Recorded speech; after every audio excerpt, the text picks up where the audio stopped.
Welcome to City Cinematheque, where the art and pleasure of the movies are the subject of serious discussion. I'm your host, Jerry Carlson, and I teach film studies at the City College of the City University of New York. Today, we continue our series, Hollywood 1928. It's a key year in the history of the film industry. We're screening today Frank Borzagh's Street Angel, nominated for 3 Academy Awards and an example of the excellence of Hollywood filmmaking at the end of the silent period. We'll be talking about that and much more after today's screening with one of my colleagues from CUNY, Professor Joe McElhaney, a noted expert on American melodrama, and Frank Borzage. Now, enter the romantic realm of Street Angel. Welcome back to City Cinematheque. I hope you've enjoyed this trip to, I have to say it, a very Hollywoodian, but a very beautiful Naples, and a really magnificent film that comes to us from the latest moments of the silent era. There's a lot to talk about here, and it's a pleasure to welcome back to City Cinematheque a CUNY colleague, Joe McElhaney, who's based at Hunter College, but also teaches on the Faculty of Cinema here at the Graduate Center of the City University of New York. Joe has written extensively on Frank Borzage. In fact, folks can find his entry on Borzage in the website of Senses of Cinema. They can search for it. He's also a noted expert on American melodrama with several books on Vincent Minnelli and others, and most recently, a wonderful book on Luchino Visconti and the fabric of cinema. Welcome back to City Cinematheque, Joe. Thank you, Jerry. Good. So this is a very important moment, 1928, okay? And it's an important moment of this film, but also this film is a companion with 2 others. So give us a little bit of that context. What are the 3 films and why are they grouped together? Well, those 3 films immediately raise a kind of historical issue tied to the series that you're running right now on American cinema or Hollywood cinema in 1928, which is we can't really talk about 1928 in cinema unless we also talk about 1927 and also 1929, because taken as a unit, they mark this crucial moment of historical transition from silent cinema into sound. And if we look at Borzagh's work from this period, from 1927 to 1929, we see Street Angel as the second film from 28, preceded by Seventh Heaven in 1927, then Lucky Star in 1929, also The River in 1929. All of these are synchronized sound films, synchronized in terms of music and sound effects. Lucky Star originally had dialogue sequences as well, imposed on the production very late in the production itself, but done nevertheless. Lucky Star is a film that was thought to be lost for many, many years and was rediscovered maybe about 30 years ago in a Danish film archive, but in the strictly silent version. In fact, all 3 of these films were released in both synchronized sound versions and in purely silent versions. Theaters and did not have equipment for sound. So just to explain to people, so the truly sound would go to theaters where there would be live accompaniment of whatever proportion. In larger cities, perhaps a band or orchestra of some kind. That was going on from the beginning of cinema itself. Absolutely. There was some kind of live music or live sound effects or something accompanying the film. What happens beginning actually in 1926 is the use of synchronized sound effects and music with Don Juan at Warner Brothers. So Warner Brothers and Fox, which is also the studio that released Street Angel, were invested in their own synchronized music and sound effects tracks for films. So Borzage is working with that new technology during this period from 27 to 29. The other major studios, though, are not. So MGM is releasing extraordinary films in 1928, like The Crowd and The Wind and Show People and so on. I know you're showing The Cameraman later in this, at some point in the series. But those films were purely silent. MGM had not yet invested in this sound system. So that's one key aspect of this transitional moment, the movement towards increased synchronization of sound, at least music and sound effects. Right. And what's interesting, since you're mentioning the sound effects, is that it's very selective. That is, today, when we talk about sound design, it means that every aspect of what the sound environment can be in the technology, takes us there. Whereas it's much more generally like sound design in this, because sometimes you'll hear a door open and sometimes not. Yeah. And so that's a cue in a certain sense in how the film is being told or narrated as to that's important that you're listening to this at this particular moment. And of course, Street Angel is very loose in terms of this question of synchronization with sound effects. The whistle is a kind of motif between the two lovers in the film, but the whistle is often not in synchronization with the puckering of the lips of the two lovers. There's a knock when a policeman knocks on the door at one point to the apartment. The synchronization is very flawed there as well. There's another moment in the film, a sequence when the lovers are coming back to Naples on a boat, and they're singing. You see Charles Farrell moving his lips slightly out of sync, as though is that his voice or not? The voice continues singing while you have intertitles, dialogue exchange between the two characters, where his lips aren't moving at all, or responding to the dialogue, or it's lip movements in relation to the dialogue.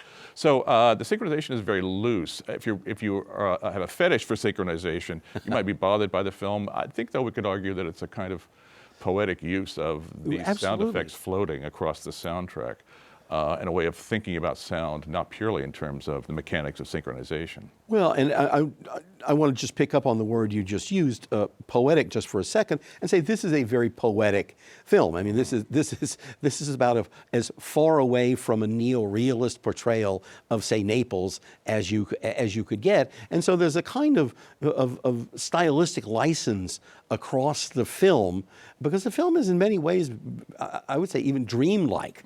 There seems we're in a kind of altered reality, or an imagined Naples, or imagined romantic world, and certainly that flows over into these uses of sound. And I like the way you're putting it as loose. Let me throw out another name who is important for this, but the name is not Borzage, and it's not Janet Gaynor, and it's not Charles Farrell. It's the director Murnau, the German director. So how does he fit in? Well, Murnau arrives from Germany with great fanfare, under contract to Fox, enormous amount of publicity for his first Fox film, Sunrise, with Janet Gaynor. That has a very long shoot. Borzage is looking for someone to play the female lead in his next film, which is Seventh Heaven, and Gaynor comes to his attention. Borzage visits the set of Sunrise, meets Murnau, and one can see, and this point has been made over and over again in terms of these late 20s Borzage films, that he was very influenced by the Murnau Sunrise, and certainly you can see that to a certain extent. Also, Sunrise was shot with synchronized sound and music, the Fox movie tone process, and Murnau uses the sound quite beautifully in that particular film. More extensively, in fact, than Borzage does in Street Angel. But what's interesting now with this Murnau-Borzage relationship is there's a kind of dialogue between these two filmmakers for a couple of years.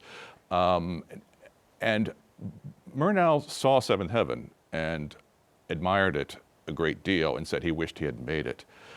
So this is reciprocal, I think, as much as it is this influence of one director. It's a conversation between... It's a conversation, yes. Right, Yes, very much so. For example, Ernest Palmer, the cinematographer in Seventh Heaven, was someone then Murnau used on his next film, Four Devils, and used Palmer again on his next film for Fox, City Girl. Right. So obviously he wanted something of what Ernest Palmer was bringing to these Borzage films. He did not have Palmer on Sunrise. Right.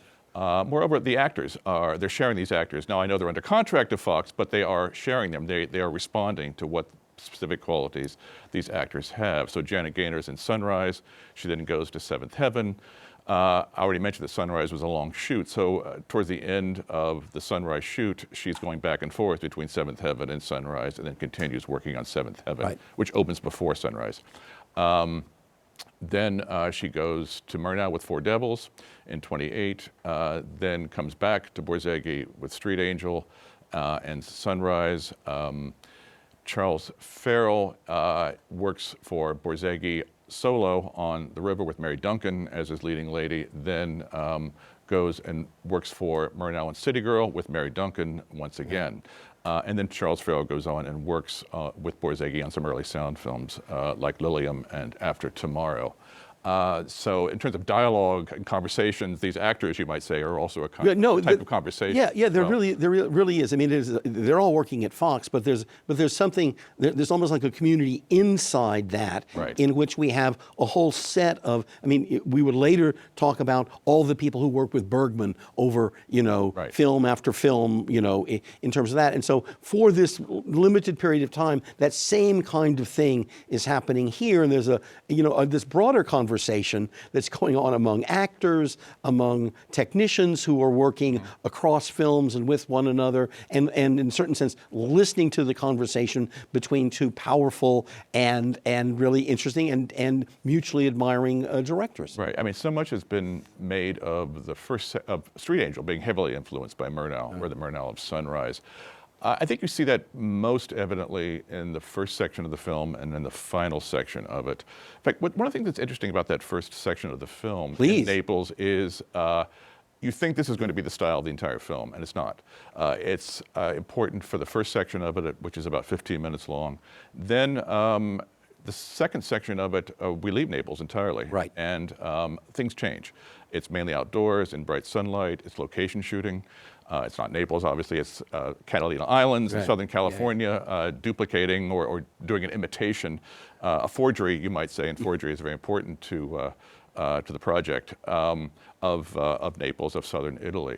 And the camera is very fluid, very mobile in that first section. Right, absolutely. And almost the crane had not been invented yet, technically. That was a year to come.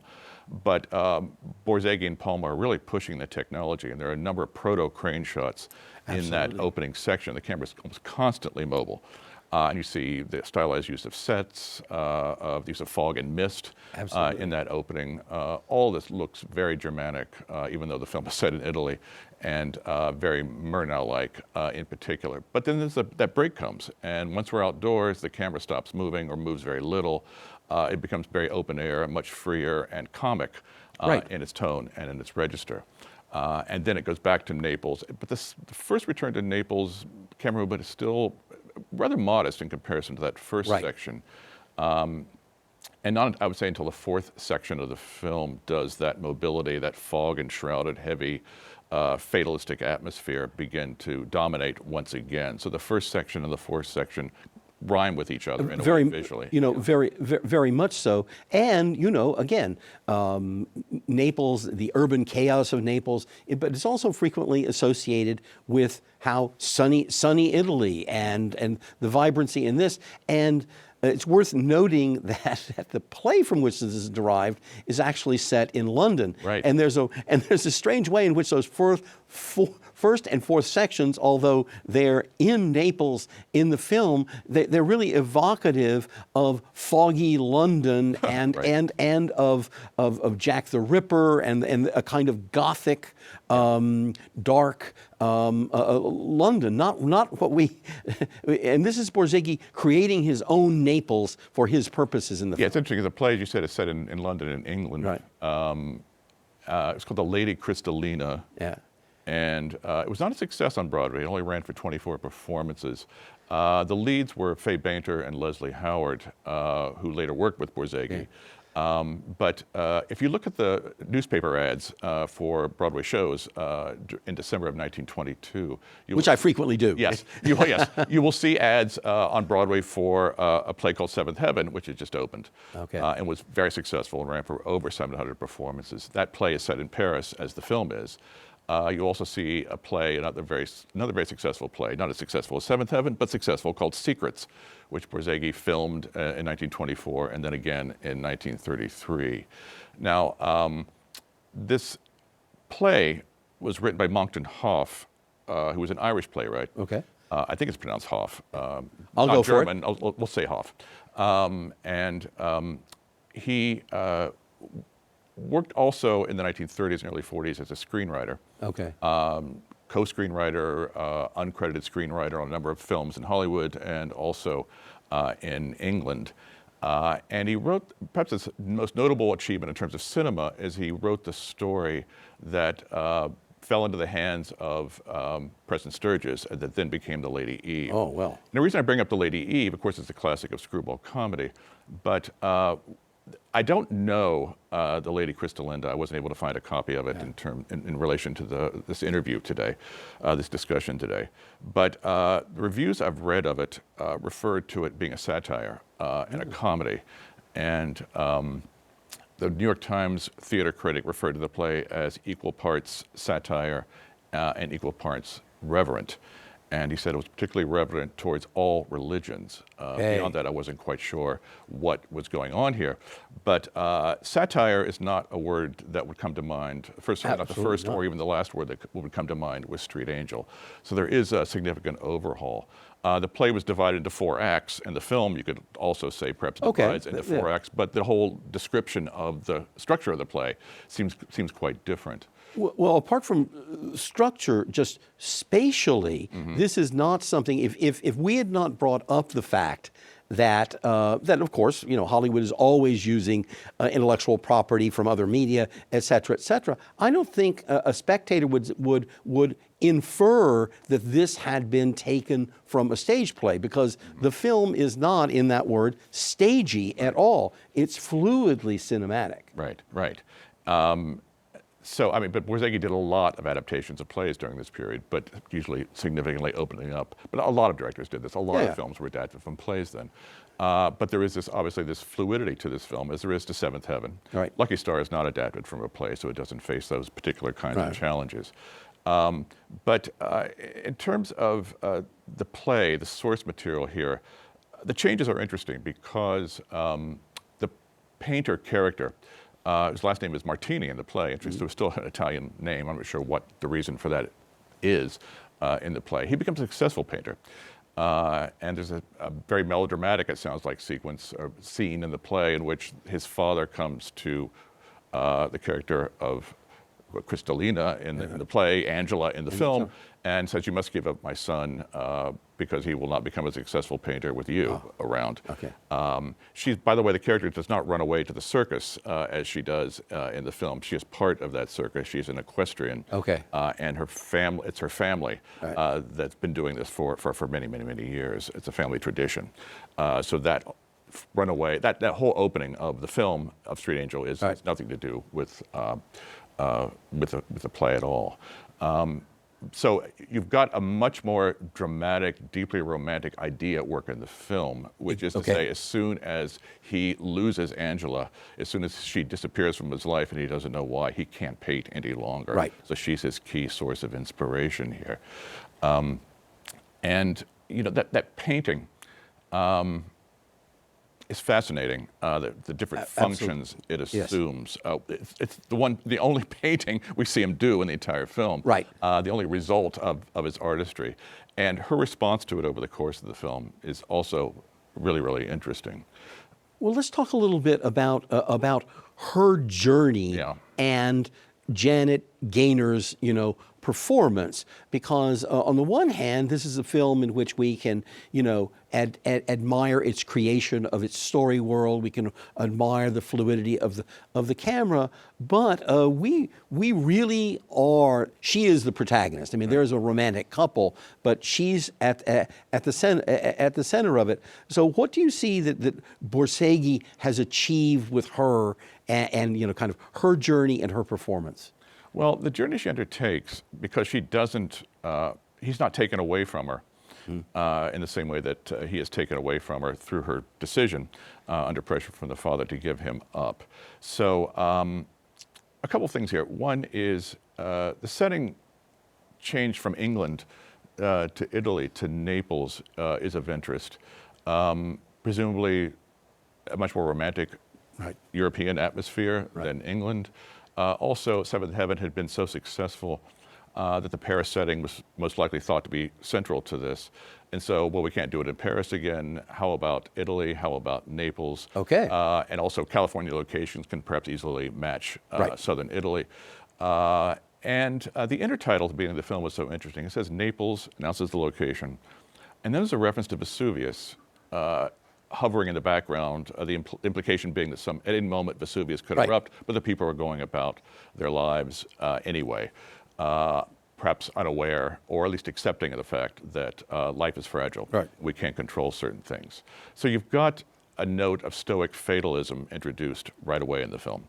And that's key, because this stoic fatalism is going to be central to her journey, I think. Right, absolutely. There are things, she tries to control things. She runs away, but then she breaks her ankle. And so he brings her back to Naples. And there's that policeman who's there in the very first shot of the film. You see all that fog and shrouded street, very beautifully constructed, and he's right there moving forward. So there's always this sense of the inescapability of things we don't want to escape from, things we would like to escape from, but cannot. Absolutely. So this fatalism is introduced right away in the film. So this is introduced, and then you've got the intertitle that many people quote as being a summation of what Borzage cinema is about, the reference to human souls made great through love and adversity. Right. And the choice of language there is interesting. Not human beings made great through love and adversity, but human souls. Correct. So this metaphysical aspect is also introduced in the film. So this then comes full circle at the end of the film when we finally go in. Italy, we don't see Catholicism. Religion does not seem to be especially important, but we end up at the end of the film in church. Well, very much so, yes. Where the painting has changed. Now her journey, to come back to your original question here, when he first shows her the painting that he's done of her, there's a kind of disavowal there. She doesn't, it's not like that doesn't look like me. It's like it's somebody over here. That's not me. Yeah. Okay. And of course he's elevated her in a certain way. He hasn't turned her into a saint. She just looks like a rather respectable, perhaps even upper class woman. Right. She doesn't recognize herself in that painting. As part of her journey, when she returns to Naples, reluctantly, because she's afraid she'll be arrested once again, she likes the painting now, and she refers to it as a kind of guardian angel. And so when he sells it, it's very upsetting to her. Correct. Yes. And then at the end, there's an art forgery aspect that's apparently more central to the play than in the film. But forgery does take place. He sells it to someone, and then they cut it up. Literally, it's cut into pieces and then passed off. She has changed in the painting to look like a saint. She's literally reframed. Reframed, a halo on top of her head, and becomes a saint in the painting itself. And it's passed off as a lost 18th century painting. And a great fuss is made over this painting. It's hanging in the church now. And this is where the lovers finally reunite, but not after he finds her on the street in an area of prostitutes of Naples frequent. And he presumes that this is what she's doing now. And he chases her, stalks her through the streets, tries to kill her, tries to strangle her. A distinct echo of a sequence from Sunrise, in which Georgia Bryan, who's her husband in that film, attempts to drown her. And then she runs away and he chases her, not to strangle her, but to try to get her, no, I changed my mind. Changed my mind, But they do run finally into a church, and that's when he breaks down and asks for forgiveness as a young couple is getting married there. They're alone, though, in Street Angel in this church. It's ultimately a very different kind of sequence from the one in Sunrise. But here, when she looks up at this, he looks up at the painting and says, I can't believe I painted you like that. And of course he didn't paint her like that. That's not his work. His work has been changed into a kind of forgery. And her response is, I am like that still. And that's the moment of his revelation. His revelation, yes. And in the sound version of it, you hear church bells chiming at the moment when he starts to realize what exactly is at stake here. Yes. Right. And this is also, this is part of Borzage's, and we haven't used the phrase that much, but of his romanticism, of the fact that it was later said that, why for a number of years he didn't make films. It was a period in which a lot of films that were the most interesting ones were noir or that. And he said, that's not my world. Right. My world, terrible things can happen in the worlds that I'm interested in, but there is this redemptive quality to it. I mean, and you've talked about the stoicism, but also there it is. That all of a sudden they're in the church, and it becomes a religious, metaphysical, cued experience. Yeah, she stops running away. Yeah. She accepts the fact. When she's arrested, she accepts this, goes to prison. And a fellow prisoner says, why are you so optimistic? Why do you seem to be so happy? Because, she knows what's next. She is taking some kind of responsibility, and she is happy as she moves out in the world. And she even, the prostitute that sort of hovers around the narrative in that third section, third section, yes. Yeah, third section. Invites her, and there's this very symbolic, enormous set as they come out of the prison, a flight of stairs going this way and a flight of stairs going down that way. And the prostitute says, you can come with me. And it's like, no, I don't want to go down. I want to go up, is the idea. Yeah. Absolutely.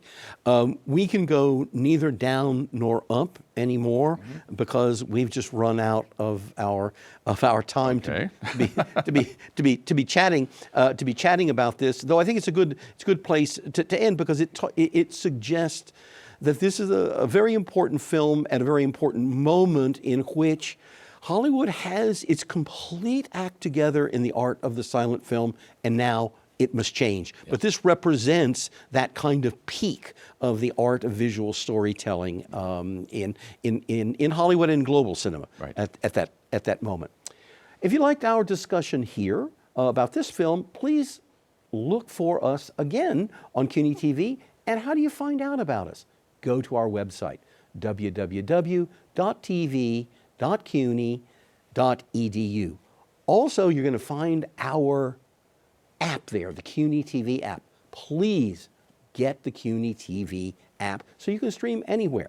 Joe, thank you so much for a lively and interesting discussion. Always a pleasure to have you and your expertise here. Thank you, Jerry. Okay, and thank you for joining us here today on City Cinematheque, and join us again in the future as we continue to stroll through the archives of film history. Bye for now.